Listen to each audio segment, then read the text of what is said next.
E aí, pessoal, beleza? Rodrigo Bibo do site podcast bibotalk.com. Como é que vocês estão? Eu espero que vocês estejam bem. Eu tô mudando um pouco o cenário aqui, porque eu tô deixando tudo na minha mesa de trabalho, então eu só chego aqui, sento, ligo a câmera, ligo a lapela e tá tudo certo. O computador tá aqui, o microfone pro podcast tá aqui, então tá tudo certo. Essa é uma dica para você que vai estar trabalhando em casa aí no home office. Torne a coisa mais fácil, né? Mais ágil para você poder fazer as coisas. Então você vai estranhar que vai passar pessoas aqui nesse vidro ali, enquanto a minha estante não chega, eu fico totalmente exposto nesse aquário aí, mas é tranquilo, eu já me acostumei. Então você, se passar alguém lá, não repare. Aliás, se você mora em Joinville e está precisando de uma sala ou de uma mesa para trabalhar, o XYZ é o seu coworking aqui na cidade. Estou muito satisfeito trabalhando aqui, a base do Bibotalk está aqui agora. E eu estou gostando demais de trabalhar aqui, então, se você quiser, é o seu lugar, é aqui no XYZ. Vamos responder algumas perguntas. A galera não para de mandar perguntas lá no Instagram, @Bibotalk, e eu tenho respondido as perguntas que eu julgo mais legais aqui no YouTube, tá bom? E claro que algumas eu pego meio de sacanagem também, porque essa pergunta é tão ridícula que eu não sei se a pessoa está falando sério, se é uma piada, eu entro no jogo, eu entro na piada.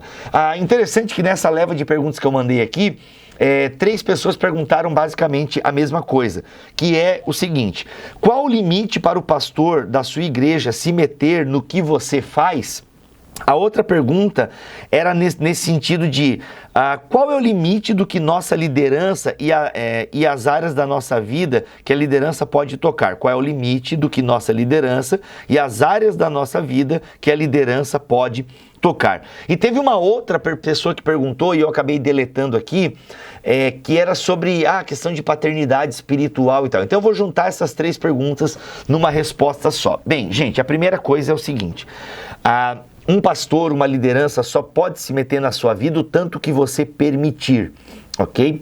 Eu sou uma pessoa que defende a ideia de que a igreja local, tá balançando a mesa, que a igreja local, ela é um lugar sim para a gente se meter na vida dos outros, mas não só o pastor, não só a liderança. Eu acho que todo mundo, todos nós somos chamados a vivermos uma comunidade pedagógica, onde um ensina o outro, conforme Paulo instrui Timóteo, como Paulo instrui a Tito. Então é uma comunidade pedagógica onde um cuida do outro, consequentemente um se mete na vida do outro. Agora, o quanto o líder pode se meter na minha vida? Cara, o quanto você abrir para ele. Porque por trás dessa paternidade espiritual, eu não vejo problemas assim em si, mas a gente vê muito abuso, né, dessa paternidade. Eu realmente já soube de igrejas em que o pastor decidia até quem ia casar com quem. Então, gente, isso aí não é paternidade espiritual, isso aí é abuso espiritual. Sabe, o pastor não pode se meter, ele pode dar pitaco se você pedir a opinião dele. Ou, por exemplo, né, tem um jovem lá na igreja que o pastor sabe que ele é curva de rio. Aí chega o outro jovem e fala: pastor, estou gostando do fulano, estou gostando da fulana. Bem, se o pastor sabe de alguma coisa, né, de desvio de caráter, como a pessoa trata os pais, o pastor pode dar um toque: olha, conhece um pouco melhor, vai um pouco mais a fundo, porque, né, não começa nada agora, dá um toque, entendeu? Olha, ou às vezes você até é mais direto, né, dependendo como é você com a sua congregação, fala: olha, sem expor também a pessoa, né, olha, eu conheço um pouco os bastidores lá, não é uma pessoa adequada para você, eu acho que você deve conhecer um pouco melhor. Então, assim, o pastor, esse negócio de paternidade espiritual, ok, eu não sou contra, mas eu acho que tem limites, assim, sabe? E outra, essa ideia de paternidade espiritual, a gente tem que tomar muito cuidado, sabe? Porque as pessoas acabam se passando. Eu acho importante pessoas mais velhas nos guiando na fé, sabe? Inclusive o próprio C.S. Lewis deixa isso muito claro no Grande Divórcio, né? Como foi importante pegar na mão de pessoas mais velhas para ajudá-lo na condução do caminho. Agora, tem muitas pessoas que abusam da paternidade espiritual. Inclusive eu já soube de abusos no sentido do cara chegar pro casal e falar assim: ó, vocês sabem que eu sou pai espiritual de vocês e eu estou precisando muito desse dinheiro agora para o ministério.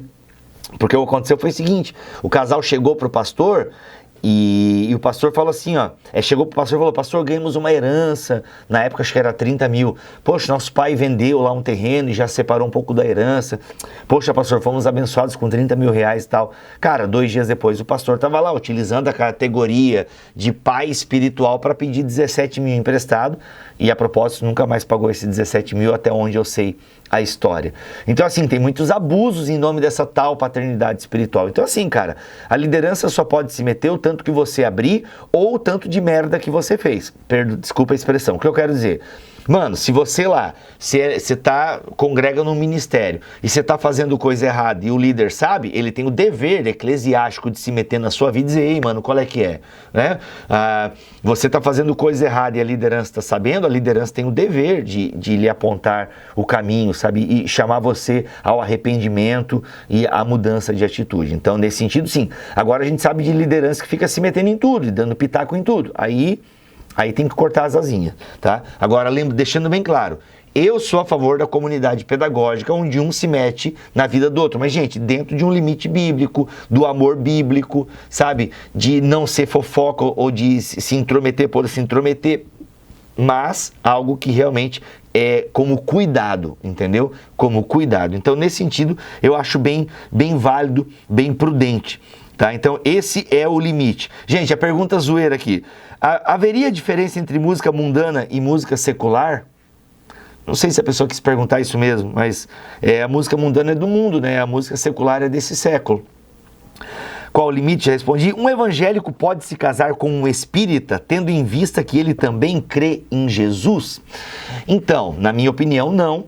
Eu acho que entra na categoria do que Paulo fala de jugo desigual, porque um espírita, gente, ele é cristão até certo ponto. Ele não é um cristão ortodoxo como nós. Um espírita, ele até pode, né, surpreendentemente, ele pode acreditar e, sabe, defender alguns credos que nós defendemos. Mas existe uma diferença entre o evangelho da perspectiva espírita e o evangelho da perspectiva protestante, para ficar aqui dentro do meu cercado. E eu penso que não dá certo. Tá? Nós temos compreensões, por exemplo, escatológicas bem diferentes, e eu diria, temos às vezes até questões trinitárias.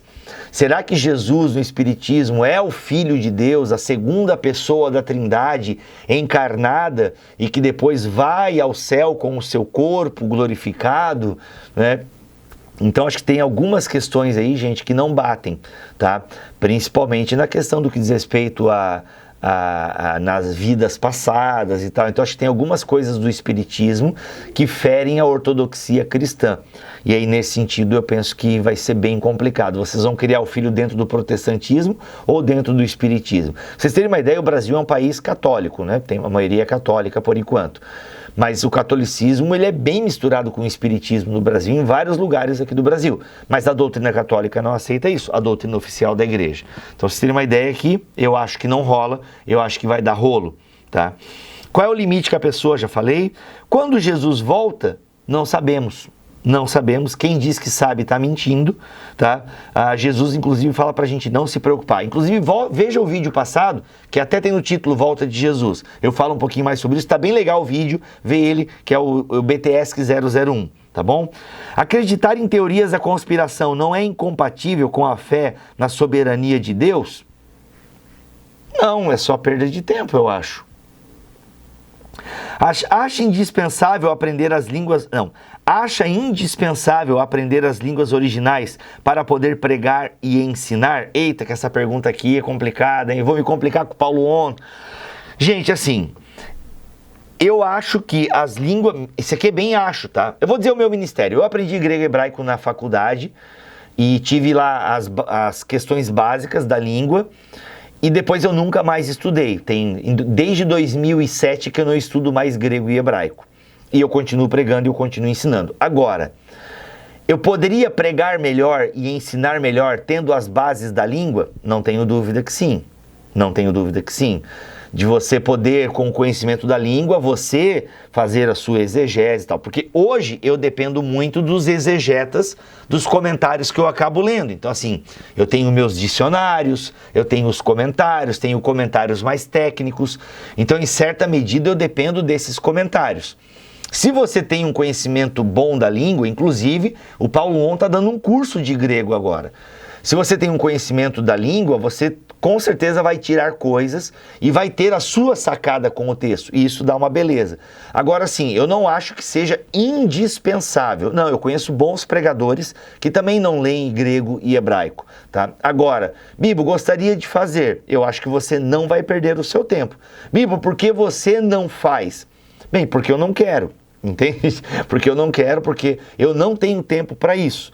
Agora, não, porque eu também não acho indispensável. Repito, poderia fazer melhor, mas eu estou me ocupando com outras coisas, entende? E graças a Deus hoje nós temos boas ferramentas, até em língua portuguesa, que nos ajudam, entende? A entender um pouco a estrutura do texto, sabe? Quando tem um outro termo que mereça um destaque e tal. Então eu não acho indispensável, tá? Mas também não acho que seja dispensável. Eu tenho uma noção, entendeu? E eu tenho o Paulo On também, qualquer dúvida eu sempre recorro a ele. Beleza, gente? Respondi essas perguntas aí.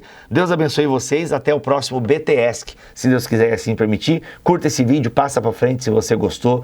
E a gente vai tentar gravar mais e até editado e tal, pra ver se fica mais legal, mais dinâmico. E tamo together. E é nóis. Deus abençoe vocês. Amanhã tem BT Cash aqui no YouTube, hein? Não esquece. Tá demais. Vai ser sobre o grande divórcio.